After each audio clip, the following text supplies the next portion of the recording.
Muy buenas tardes, queridos estudiantes. El tema que veremos el día de hoy serán las conclusiones. Y con este tema o contenido temático concluiremos el curso, cerraremos el módulo, por lo menos en lo que respecta a la construcción del proyecto de investigación. ¿Pero qué son las conclusiones exactamente? Las conclusiones son aquellas proposiciones muy distintas de una opinión, dado que usualmente se razona o se argumenta para alcanzar finalmente un pensamiento válido o con cierto margen de certeza. La conclusión está impresa o está incorporada a la lógica y claramente, si hacemos remembranza de esta noción, es una proposición final de un argumento. Claramente, es una proposición que está encaminado a evaluar, a seguir, a constatar, a verificar y a plantear al final una tesis desprendida, obviamente, de los argumentos y conocimientos dados, sobre todo en el íter o en el transcurso de la investigación como tal.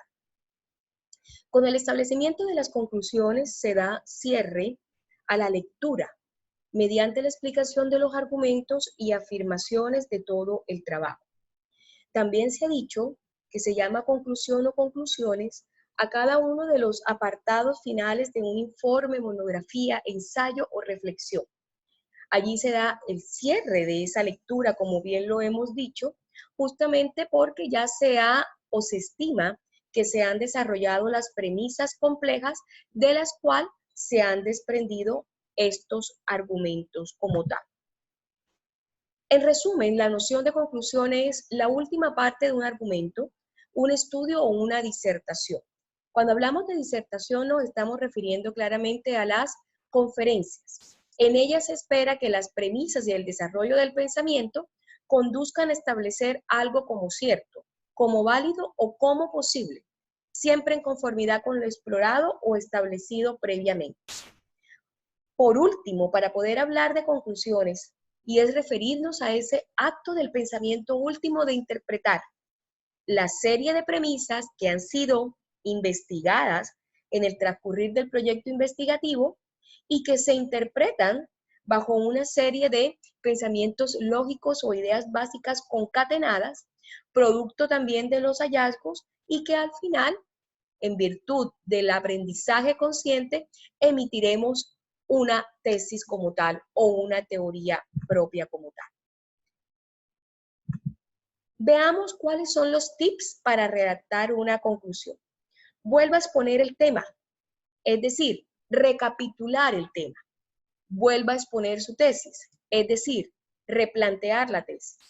Hacer un resumen breve de los puntos principales. ¿Cuáles son los puntos claves de su proyecto de investigación y que le van a servir a ustedes para poder redactar una conclusión? Explicar los puntos de forma coherente, concatenada, lo que yo les he dicho. Por eso es tan importante, en el caso de la redacción o del desarrollo del proyecto de investigación, la elaboración de una pauta. La pauta les va a servir exactamente para que ustedes puedan desarrollar coherentemente cada una de las etapas del proyecto investigativo y responder a la pregunta problema, a esa pregunta sobre el cual está planteado el problema, la importancia y la justificación. Con ello, tienen ya un desarrollo amplio para poder emitir sus conclusiones. Puede tener diversos objetivos. El primero, se propone producir algún tipo de construcción del pensamiento, construcción del aprendizaje, que ustedes, en virtud del inicio del proyecto de investigación, se trasladen de un conocimiento superficial a un conocimiento profundo. Intenta conducir a un aprendizaje ya sea en quien la formula o en los demás.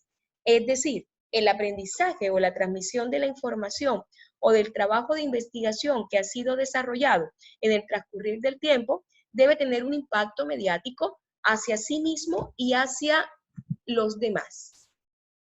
De ese modo, ¿para qué va a servir la conclusión? para aportar nueva información, para demostrar el aprendizaje producido, para reflexionar justamente sobre el trabajo de investigación, para brindar las consideraciones respecto al modo apropiado de pensar el problema y, por supuesto, transmitir esa experiencia personal. ¿Cuáles son esas características de esa buena conclusión? Debe ser corta, debe ser concreta, debe ser precisa, debe ser personal, debe remarcar aquellas premisas y aquellas teorías que ustedes tuvieron sobre su desarrollo del planteamiento del problema y sobre la hipótesis, y vislumbrar o avisorar con cuál tesis o con cuál teoría claramente pudieron comprobar. Y claramente debe concluir, debe cerrar ese tema, debe cerrar ese capítulo como tal. Entonces, ¿cuáles son o cómo se hace o cómo debería ser una conclusión? Evaluar las premisas o teorías, elegir información puntual y clave, elegir una postura. Una postura es una teoría propia y enviar un mensaje hacia los demás, hacia sí mismo y hacia los demás. Muchas gracias.